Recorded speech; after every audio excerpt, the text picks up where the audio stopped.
প্রিয় মা ও বোনেরা, আপনাদের জন্য 4টা কাজ: স্বামীর আনুগত্য করা, লজ্জাস্থানের হেফাজত করা, আপনার 5 ওয়াক্ত সালাত ঠিকঠাক মতো আদায় করা এবং রমজান মাসে সাওম রাখা। নবীজি বলেছেন সাল্লাল্লাহু আলাইহি ওয়াসাল্লাম, জান্নাতের যে কোনো দরজা দিয়ে ইচ্ছা আপনি প্রবেশ করতে পারবেন। আপনার জন্য সহজ। আর স্বামীর আনুগত্য বলতে আমি বুঝাইনি স্বামীর দাসত্ব করতে হবে, এটা বলিনি। এখনকার কিছু ফ্যামিনিস্ট মেয়ে আছে, ওরা আনুগত্য শব্দ মনে হয় যে দাসত্ব মনে হয়। আনুগত্য দাসত্ব এক জিনিস না। আনুগত্য কি?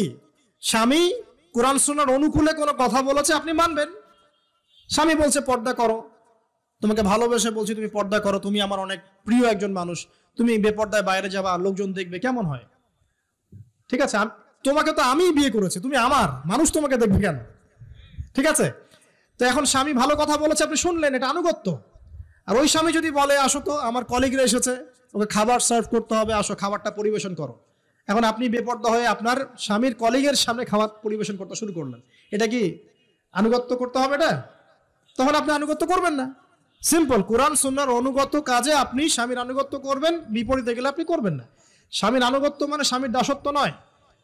আর এই হাদিসটা আপনি কেন ভুলে যান যে আল্লাহ রাসূল সাল্লাল্লাহু আলাইহি ওয়াসাল্লাম বলেছেন, আল্লাহ ছাড়া যদি কাউকে সেজদা করা যেত, সম্মান বুঝাচ্ছেন, আল্লাহ ছাড়া যদি কাউকে সেজদা করা জায়েজ হতো, আমি মেয়েদেরকে বলতাম যেন স্বামীকে সেজদা করে। কেন? কারণ আপনাকে রেসপন্সিবিলিটি, আপনার খাবার, আপনার ফুড, আপনার শেল্টার, আপনার মানে পুরো দায় দায়িত্ব নিজের হাড় ভাঙা পরিশ্রম দিয়ে, জীবনের ঝুঁকি নিয়ে স্বামী আপনার জন্য করে। সে আপনার সম্মান পাওয়ার যোগ্য তো? সে কি আপনার সম্মান পাওয়ার যোগ্য নয়? আপনি যদি সম্মানের হক আদায় না করতে পারেন তাহলে আপনি অকৃতজ্ঞ। আর অকৃতজ্ঞ মেয়ে কখনো জান্নাতে যাবে? একটা হাদিসে আছে, বেশিরভাগ মেয়ে জাহান্নামে যাওয়ার অন্যতম কারণ হচ্ছে তারা স্বামীর সাথে কুফরি করে। কি করে? মানে সারা জীবন স্বামী ভালোবেসে যায়, ভরণ পোষণ দিয়ে যায়, সব চাহিদা পূরণ করে যায়, একদিন দেখবেন কথা কাটাকাটি হয়েছে, ওই দিন বলে বসবে যে তোমার কাছে আমি কিচ্ছু পাই নাই সারা জীবন। এই যে কুফরি, এই কারণে তারা জাহান্নামে যেতে পারে বেশি। আল্লাহ হেফাজত করুন, আমিন। আরেকটা কারণ হচ্ছে যে বেপর্দা। আপনাকে 4টা মূলনীতি ফলো করতে হবে। 1, এমন কোনো পোশাক পরবেন না যে পোশাকটা আটো সাটো, যেটা পরলে আপনার গায়ের কাঠামো বোঝা যায়। এটা বোরখা হলেও পরা যাবে না। আমি কি বুঝাতে পারছি? ডিজিটাল বোরখা দেখেন নাই? দেখছেন? মাশাআল্লাহ। আর কারা কারা দেখছেন? এদিকে চোখ বেশি যায় না? আচ্ছা, এমনি দেখা যায়, চোখ দিতে হয় না, এমনি দেখা যায়। ডিজিটাল বোরখা চলবে না, ডিজিটাল বোরখা চলবে না। আমার মত, এটা আমি মত দিচ্ছি, আমি আল্লাহর রাস্তায় সময় দিয়েছি অনেকদিন, এবং এখানে যে পর্দাটা শেখানো হয় এরকম পর্দা আমি অন্য কোথাও দেখিনি। এত চমৎকার পর্দা শেখানো হয়। কারা কারা সময় লাগিয়েছেন? 3 দিন 7 দিন সময় দিয়েছেন কারা কারা? বেশিরভাগই দেন নাই। সমস্যা নাই, দিতে হবে, আমি বাধ্যতামূলক বলিনি আপনাকে।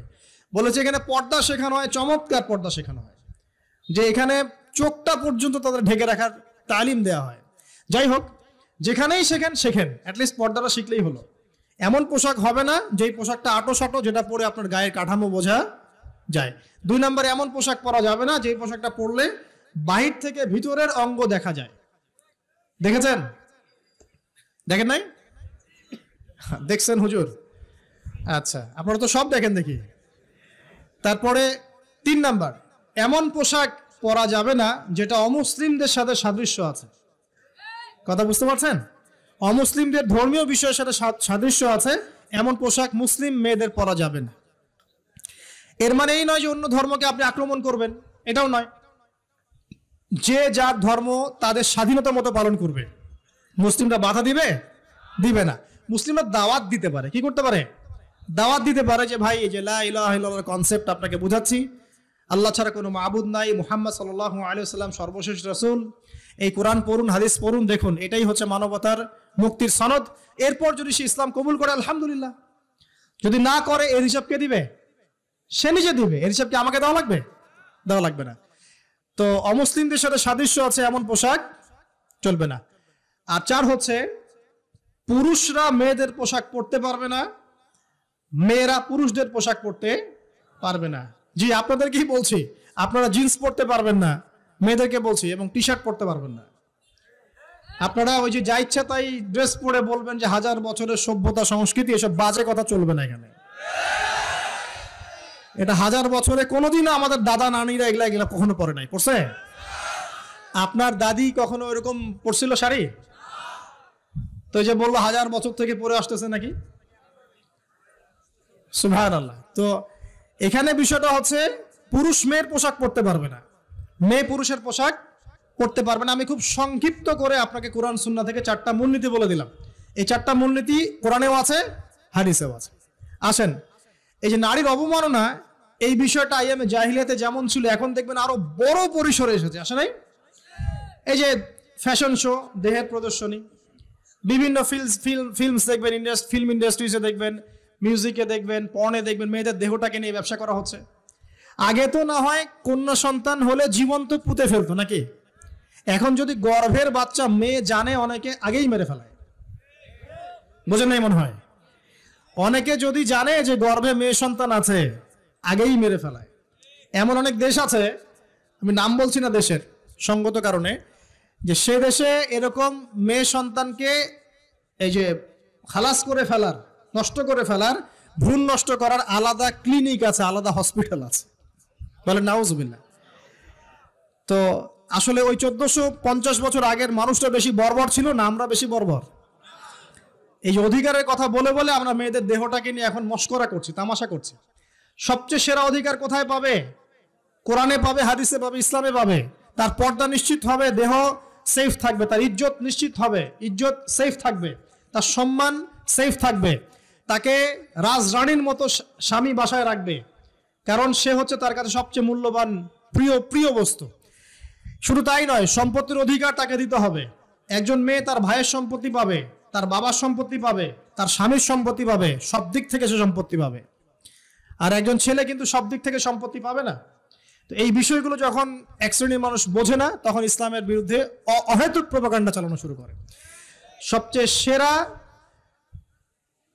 সম্মান রক্ষার উদাহরণ দেয়া হয়েছে ইসলামে, কোরআনে এবং হাদিসে। এই কথাটা আপনাদের মা বোনদেরকে বোঝাবেন, তবে নম্রতার সাথে বোঝাবেন, কারণ উচ্চবাচ্য করলে তারা কথা শুনবে না। আর আল্লাহ রাসূল সাল্লাল্লাহু আলাইহি ওয়াসাল্লাম বলেছেন, কিছুটা বাঁকা হাত দিয়ে তাদেরকে তৈরি করা হয়েছে। যদি আপনি শক্ত করে চাপ দিতে যান তাহলে ভেঙে যাবে, আর যদি আপনি ওই অবস্থায় ছেড়ে দেন তাহলে বাঁকাই থেকে যাবে। এখানে আপনাকে হিকমা অবলম্বন করতে হবে। আল্লাহ পাক তৌফিক দান করুন। একটা বিষয় বলছিলাম, ওই যে শিরকের পাপ এখন গ্লোবালাইজেশন হয়েছে না, ওই সুদের পাপ এখন গ্লোবালাইজেশন হয়েছে না। গ্লোবালাইজেশন বোঝেন? মানে বিশ্বায়ন, পুরো বিশ্বে ছড়িয়ে পড়েছে না। আর একটা হচ্ছে এই যে মেয়েদের অবমাননা, এটা সারা বিশ্বে ছড়িয়ে পড়ে নাই। আচ্ছা, আর দুটো বলবো, এরপর বলে আমি শেষের দিকে যাচ্ছি। আসেন, একটা হচ্ছে মাদক। মাদক আইয়ামে জাহিলিয়াতের অন্যতম সেরা পাপ ছিল কি?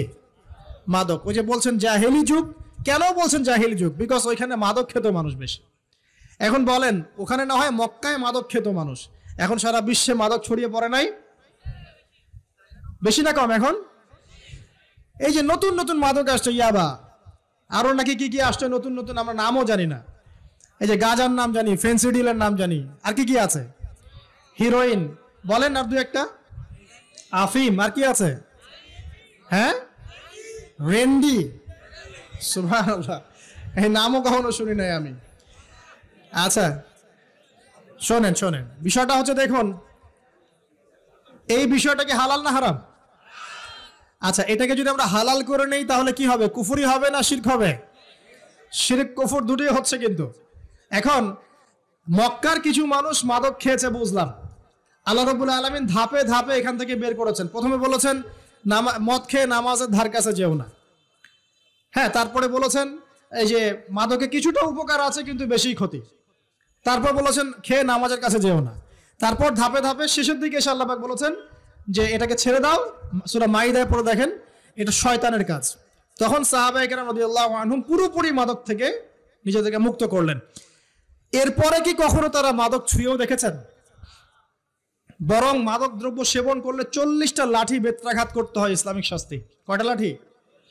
আর উমর রাদিয়াল্লাহু আনহুর সময়ে 40 লাঠিকে বাড়িয়ে 80 লাঠি করা হয়েছিল। কত লাঠি? 80 লাঠি। কিন্তু আরো একটা পাপের শাস্তি আছে, বলবো? অপবাদ। এখন যেটা বেশি দেয়া হয়, অপবাদ, মিথ্যা অপবাদ। সতী সাদী নারীর উপরে মিথ্যা অপবাদ, এর এর শাস্তি হচ্ছে 80 লাঠি। আবার 100 লাঠির শাস্তি আছে, 100 লাঠি। এটা কিসের জানেন? জিনা, জিনা। এই যে যারা করছেন, এর শাস্তি হচ্ছে 100 লাঠি। তাও জনসমক্ষে দিতে হবে, গোপনে না। আর 1 বছরের জন্য এলাকা ছাড়া করতে হবে। রজম একটা শাস্তি আছে, রজম। এটা কি? রজম মানে পাথর নিক্ষেপ করে হত্যা। এটা তো বর্বর, তাই না? অমানবিক, মধ্যযুগীয়। এসব কথা শুনছেন না? শোনেন, কিছু কিছু বিষয় আছে যে বিষয়গুলো করার পরে এই পৃথিবীতে মানুষ বেঁচে থাকার অধিকারটা হারিয়ে ফেলে। কথা বুঝতে পারছেন না মনে হয়? কিছু কিছু পাপ আছে, এগুলো করলে পরে মানুষ এই পৃথিবীতে বেঁচে থাকার অধিকারটা হারায় ফেলে। যেমন কোন বিবাহিত ব্যক্তি যদি জেনা করে, নাউজুবিল্লাহ। কোন ছেলে যদি কোন ছেলের সাথে যৌন সম্পর্ক করে, সমকামী করে, বা এটাকে গে মানে যেটা কি বলে, সমকামিতা, ঠিক আছে? এই কাজ যদি কেউ করে, নোংরা কাজ যদি কেউ করে, কোনো মেয়ে যদি কোনো মেয়ের সাথে এরকম কোনো কাজ করে, একই পাপ। এইসব পাপ করলে পরে এই পৃথিবীতে বেঁচে থাকার অধিকারটা সে হারিয়ে ফেলে। কথা কি বুঝতে পারছেন? আচ্ছা, তখন শাস্তি হচ্ছে আল্লাহ রাব্বুল আলামিন পাথর নিক্ষেপ করে হত্যা করতে বলেছেন। কারণ হচ্ছে সে এত গর্হিত একটা কাজ করেছে যেটা এই শাস্তি পাওয়ার সম্পূর্ণ যোগ্য। এবং কওমে লূত নামে যে কওম ছিল, ওই কওমটাকে আসমানে উঠিয়ে আল্লাহ পাক পাথর বর্ষণ করে এভাবেই শেষ করে দিয়েছেন। পৃথিবীর সবচেয়ে সুখী মানুষটাকে কাল কিয়ামতের মাঠে আল্লাহ পাক 1 মুহূর্ত সময়ের জন্য জাহান্নামে ঢুকাই দেন। কতটুকু সময়? 1 মুহূর্ত। আল্লাহ পাক জানেন কতটুকু সময়। এরপর তাকে বের করে বলবেন, দুনিয়াতে সুখে ছিলাম। সে বলবে, আল্লাহ সুখ কি জিনিস আমি জানি না, সুখ কাকে বলে আমি জানি না, সুখ কি আমি সেটা জানি না। আল্লাহ সুখ কাকে বলে আমি সেটা জানি না। আর এই পৃথিবীর সবচাইতে নির্যাতিত, নিপীড়িত এবং দুঃখ ক্লেশে ভরা মানুষটাকে আল্লাহ পাক এই 1 মুহূর্তের জন্য জান্নাতে ঢুকিয়ে দিয়ে বের করে নিয়ে আসে। বলবেন যে দুনিয়াতে দুঃখে ছিলাম, কষ্ট ছিলাম। এই ব্যক্তি বলবে, আল্লাহ কষ্ট কি জিনিস আমি জানি না, কষ্ট কাকে বলে আমি কষ্টের সংজ্ঞাই জানি না। এই ব্যক্তির তাকদিরে কি হবে পরে? এই ব্যক্তি জান্নাতের আরাফ নামক জায়গায় দাঁড়িয়ে থাকবে। চেহারাটা ঘুরিয়ে দেওয়া হবে জাহান্নামীদের দিকে। সে বলবে যে আল্লাহ চেহারাটা খালি আমাকে জান্নাতের দিকে ঘুরায় দাও, আমি জান্নাতে যেতে চাচ্ছি না, খালি চেহারাটা ঘুরায় দাও বাস। কেন? আল্লাহ বলবেন আর কিছু চাবা না তো? না, আর কিছু চাবো না। ঠিক আছে, চেহারা ঘুরাই দিলাম। এবার চেহারা জান্নাতের দিকে ঘুরে আসে, জান্নাতের মান, জান্নাতের নিয়ামতের স্নিগ্ধতা সব পাচ্ছে সে। এবার বলছে আল্লাহ শুধু দরজার কাছে নিয়ে যেয়ে রেখে দাও, ঢুকতে চাবো না। আল্লাহ বলবেন যে এইবার কথা দিয়ে কথা রাখবা, ঠিক আছে, জান্নাতের দরজার সামনে গিয়ে রেখে দাও।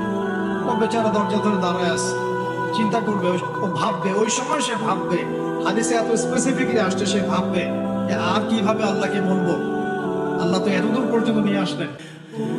এরপর বলবে যে জাস্ট একটু উকি দিব, আল্লাহ খালি একটু উকি দিতে, ঢোকানোর দরকার নেই, উকি দিব।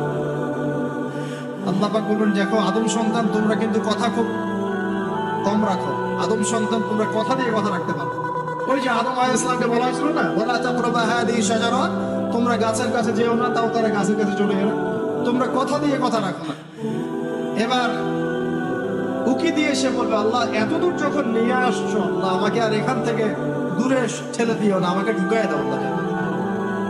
আল্লাহ পাক তাকে জান্নাতে ঢুকাই দিবেন এবং এই দুনিয়ার চাইতে 10 গুণ বড় জান্নাত তাকে দিবেন ইনশাআল্লাহ।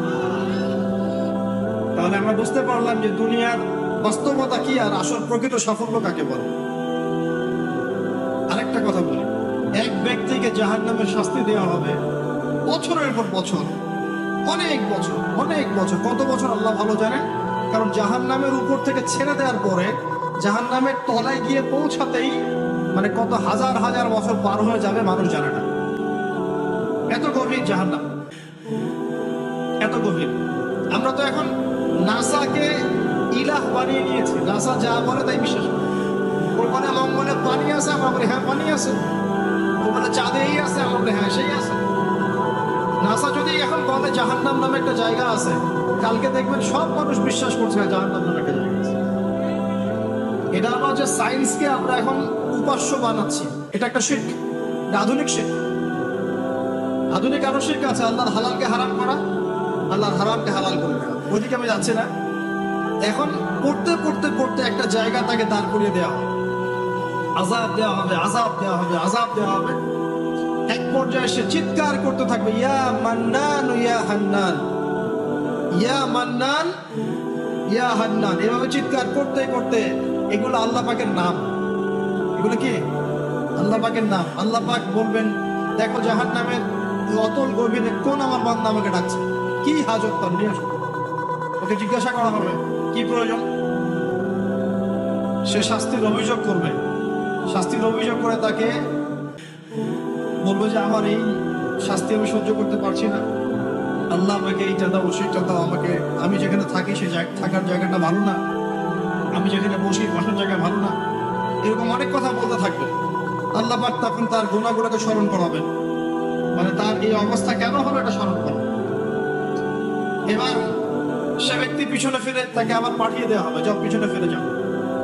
তো যেতে যেতে সে তাকাবে, পিছনে ফিরে বারবার তাকাবে আর বলবে, আল্লাহ তোমার রহমতে আমাকে একবার সেখান থেকে তুমি বের করে নিয়ে আসছো, আল্লাহ দ্বিতীয়বার আমাকে সেখানে পাঠায়। আমি তোমার রহমতের আশা রাখি যে তুমি আমাকে মাফ করে দিবে। আল্লাহ পাক বলবেন, আমার রহমতের উসিলায় সে আমার কাছে চেয়েছে, যাও আমি তাকে মাফ করে দেব। এই জাহান্নাম থেকে বের করেও আল্লাহ পাক অনেক মানুষকে কি করবেন, জান্নাতে দিবেন। এটা একজন ব্যক্তির কথা আসছে, 99টা খুন করেছে, তওবা করার সুযোগ আছে কিনা খুঁজতে গিয়েছে। এক আবেদ যে ইবাদত করে, আলেম না আবেদ, সে বলেছে কোনো মাফ নাই, ওকেও হত্যা করে 100 পূর্ণ করেছে। পরে অন্য এক আলেমের কাছে গিয়ে তওবা করেছে। আল্লাহ পাক তার জান কবজের সময় ফেরেশতাদের দূরত্বকে পরিমাপ করে এই ওসিলায় আল্লাহ রাব্বুল আলামিন তাকে মাফ করে দেন।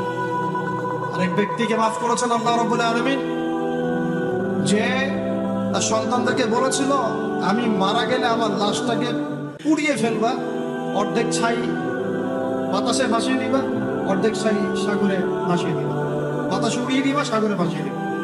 আল্লাহ পাক ছাই জড়ো করেছেন, করে বলেছেন কেন করেছো এই কাজ?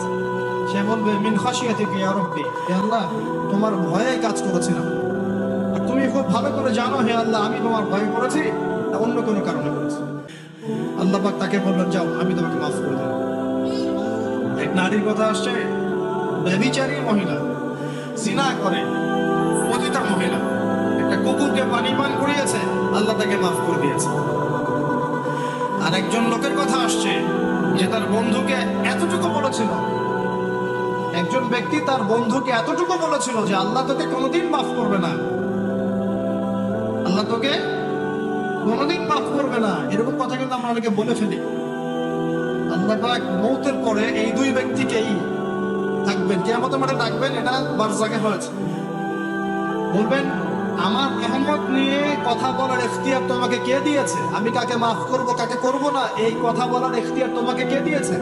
আজকে আমি তাকে মাফ করে দিলাম, তোমাকে জাহান্নামে দিয়ে দিলাম, যাও। অতএব আল্লাহ রাব্বুল আলামিনের এই বিশাল রহমত আমরা পাবো আশাবাদী ইনশাআল্লাহ।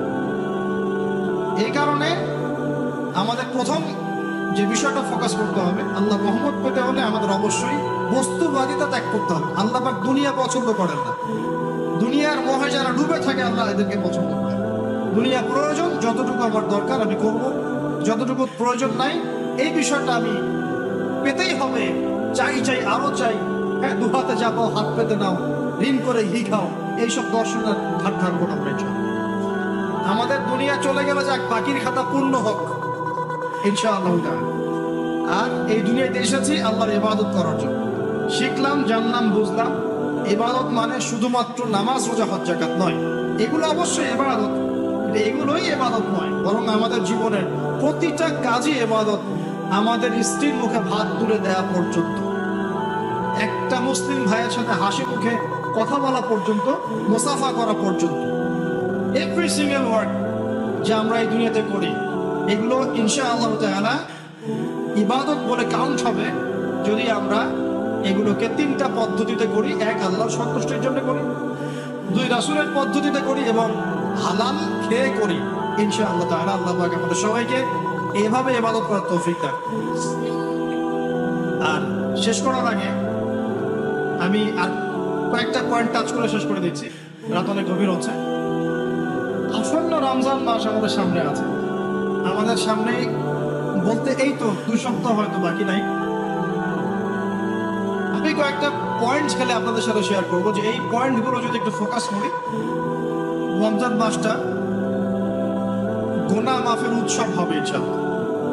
আমরা কলেজ লাইফে পড়তাম একটা ওয়ার্ড, উৎসবের উৎসাহ। উৎসবের উৎসাহ, এই যে ছায়ানট, উদিচি, এইসব জায়গায় যারা থাকে না, এরা এই শব্দগুলো জানে না। উৎসবের উৎসাহ, ওরা বলে যে জাগতে হবে রাত আলো জেলে রেখে উৎসবের উৎসাহে, আর রাত জাগতে হবে আলো জেলে রেখে উৎসবের উৎসাহে। আমাদের এই দুনিয়ার জীবনের হায়াত কিন্তু খুব লম্বা না, খুব লম্বা কি 60 থেকে 70, এর মধ্যে আল্লাহ পাক কিছু উৎসবের উৎসাহ দিয়েছেন, যেমন শবে বরাত, যেমন শবে বরাতের রাত। এই রাতে ব্যক্তিকেন্দ্রিক তো কিছু ইবাদত করা যায়, সামগ্রিক না হয়। এই রাতে আল্লাহ পাক সবাইকে মাফ করেন, 2 শ্রেণীর মানুষ বাদ দিয়ে, মুশরিক মুশাহিদ, শিরক করে যারা, হিংসা বিদ্বেষ পোষণ করে যারা, এদের বাদ দিয়ে। শাবান মাস বেশি বেশি ভাবে রোজা রাখতেন, আরাফার দিন, আশুরা, মুহররম, জিলহজ মাসের প্রথম 10 দিন কিছু উৎসবের উৎসাহ আল্লাহ দিয়েছেন, তাই না? সবচেয়ে বড় উৎসব কোনটা বলেন তো? এই যে রমজান মাস। এখন এই মাসে আলো জ্বালা থাকবে উৎসবে উৎসাহে। কিভাবে? প্রথম কথা বলি, দুনিয়াবি বাজার ঘাট শপিং টপিং যা যা আছে আগে ভাগে এই কয়দিনে করে ফেলেন, যাদের সামর্থ্য আছে। যাদের সামর্থ্য নাই তারা, আমি বলেছি, প্রজেক্ট করতে হবে, সোশ্যাল প্রজেক্ট। আমরা সামর্থ্যবানদের টাকাগুলোকে কিছু সৎ মানুষ কালেক্ট করবেন, করে যাদের সামর্থ্য নাই তাদের ঘরে মাসের বাজার পৌঁছে দেবেন। পারা যাবে না ইনশাআল্লাহ? আমরা যারা এসব জায়গায় থাকি আমরা মনে করি সোসাইটি সবাই এমন, সোসাইটির সবাই এমন নয়। অনেক মানুষ হয়তো খেয়ে পরে থাকতে পারে না, সবাই আমাদের মতো খায় না। আমরা 10টা আইটেম নিয়ে বসে খেতে, অনেকের আলু ভর্তা জোটে না, আচ্ছা না? আমরা আমাদের যাকাত, আমাদের ওশর, আমাদের ফিতরা, আমাদের সাদাকাতুল ফিতর, আমাদের সাদাকা এবং ইফতারের প্রজেক্টগুলোকে সুন্দর করে প্যাকিং করে 1 মাসের বাজার করে দেওয়ার ক্ষমতা আমাদের নাই। একজন করে পরিবারের দায়িত্ব নেওয়ার ক্ষমতা আমাদের নাই। আপনি একটা নেন, আপনি একটা নেন, আপনি একটা নেন, আপনি 2টা নেন, আপনি 5টা নেন। দেখবেন ইনশাআল্লাহ তাআলা যখন আমরা খাবার ভাগাভাগি করে খাবো, ইনশাআল্লাহ সমাজের দারিদ্রতা কমে যাবে। কি উন্নতি, কি সবার মধ্যে সম্প্রীতি ছড়িয়ে দেওয়া উন্নতি, সবার মধ্যে এই যে ভালোবাসা ছড়িয়ে দেওয়াটা কিন্তু সমাজের উন্নতি। উন্নতি মানে আমরা আসলে কি বুঝি? খালি কনস্ট্রাকশন নির্মাণ করার উন্নতি? সবার মধ্যে সম্প্রীতি ছড়িয়ে দেওয়াটা উন্নতি। আগে রমজানের প্রিপারেশন নেন, এটা কেন? একটা পারিবারিক ইকোনমিক প্রিপারেশন। আধ্যাত্মিক প্রিপারেশন কি? হুট করে রমজান মাসে গিয়ে সব ইবাদত একসাথে ধরা যায় না। এই কারণে এখন থেকেই নামাজ, তিলাওয়াত, তাফসীর পড়া, একটু তাহাজ্জুদ, চারটার নামাজ, ইশরাকের নামাজ, জিকির আজকার, এগুলো একটু ধরার চেষ্টা করি। কিন্তু রমজান মাসে গিয়েই আমি একদম যেন মোমেন্টামটা যেন ধরতে পারি, ইনশাআল্লাহ আল্লাহ পাক তৌফিক দান। 3 নাম্বার হচ্ছে অপচয় করবো না রমজান মাসে। অনেকদিন বলছি 5টা খেজুরে যদি ইফতার হয়ে যায়, 6 নাম্বার খেজুর আপনার খাওয়ার দরকার নেই, আপনি দান করে দেন।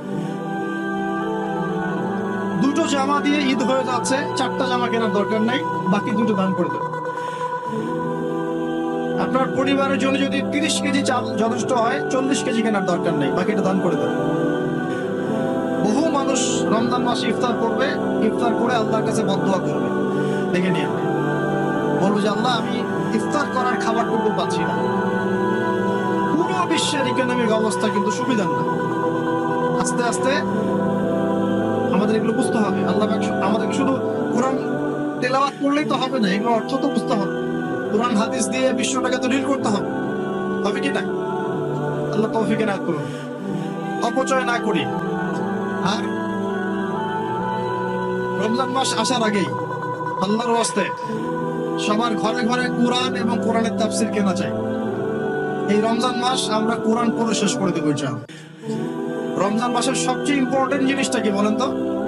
কোরআন নাযিল হওয়া। শাহরু রমাদান আল্লাযী উনজিলা ফীহিল কুরআন, রমজান সেই মাস যে মাসে কি নাযিল হয়েছে?